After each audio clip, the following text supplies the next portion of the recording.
It's a well-known mantra in the military: recruit the soldier, retain the family. I'm Lee Zurich. And I'm Tisha Powell. Now the Department of Defense and its branches are creating new policies and programs to stand behind those words. From extended parental leave to updated postpartum regulations, both formal and grassroots efforts are making waves across the armed forces. Reporter Kristin Crowley introduces us to service members who are both benefiting from the changes and inspiring them.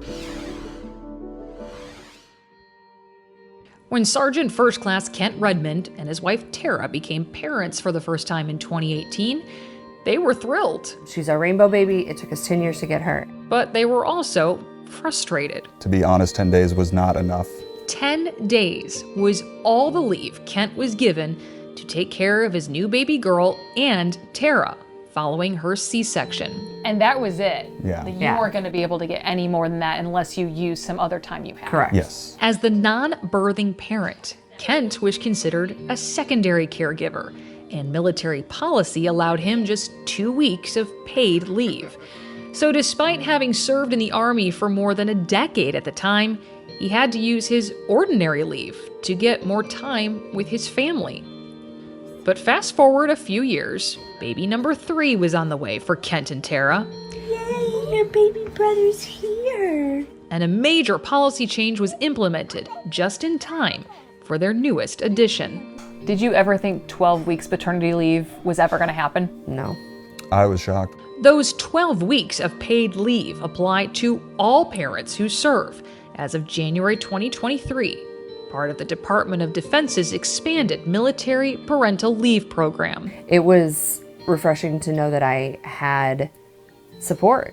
The program was mandated across all DoD branches and includes convalescent leave for birthing parents for as long as they need to recover. Kent says it was long overdue.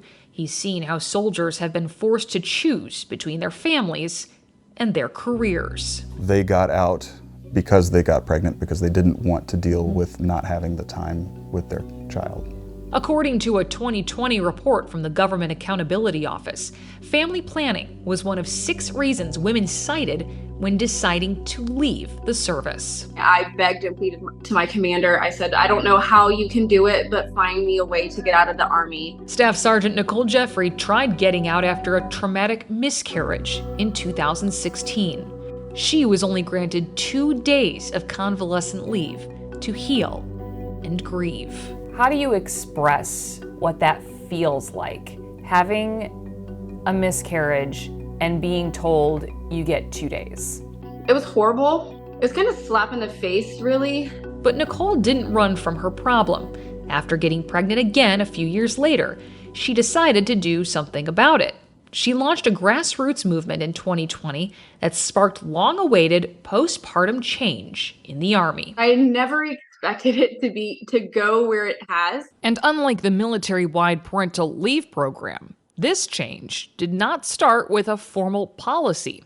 It started with an online community she created, the Army Mom Life, which now has thousands of members. It was basically just essentially supposed to be this group where women could go to who were in the Army, whether they were pregnant, postpartum, or they had children of any age, and they could go to and just ask questions. In 2021, members were asked a simple one: what policy changes are needed and why?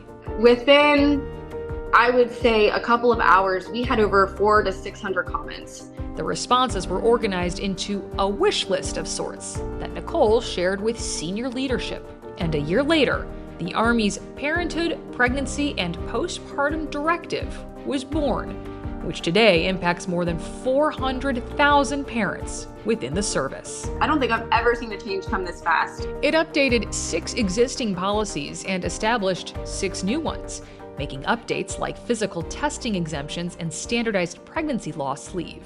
We have the ability to listen to our soldiers. Now retired Sergeant Major of the Army Michael Grinston remembers that day in 2021 when Nicole reached out about the changes. The 36-year veteran says he's seen some of the greatest military innovations come from service members, this one included. The way we look at families in the Army has just really shifted. In 1987, it was like if the Army wanted you to have a family, they would have issued you one. And we don't say that anymore. But organizational impacts from the Army mom life didn't stop with one new directive. Leaders are taking Nicole's vision a step further with the newly created Women's Initiatives team. We saw how effective a bunch of motivated service members and spouses could be, and we thought that this would be a formal way to marshal that energy into something that could continue to provide the feedback that we need from the force. Yvette Busico, Principal Deputy Assistant Secretary of the Army for Manpower and Reserve Affairs, says the group will focus on improving the experiences of Army women. We are focused on providing for families through our policies, through our programs.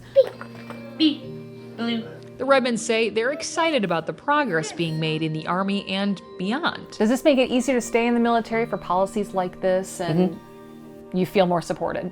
I do, yeah. For Kent, it's motivation to continue to serve. I'm happy with what the military has done in the past few years, and it is one of the reasons that I am still in the military. While the Department of Defense declined to comment on camera, they sent us a statement saying, in part, the department is committed to taking care of our service members and their families, and that includes providing new parents with crucial time to bond with a new child. We are proud to offer this benefit as we work to retain our warfighters, who are the heart of our national defense. In February 2024, the DoD released its biennial survey of active duty spouses, seeking updated feedback on how to best address the needs of military families.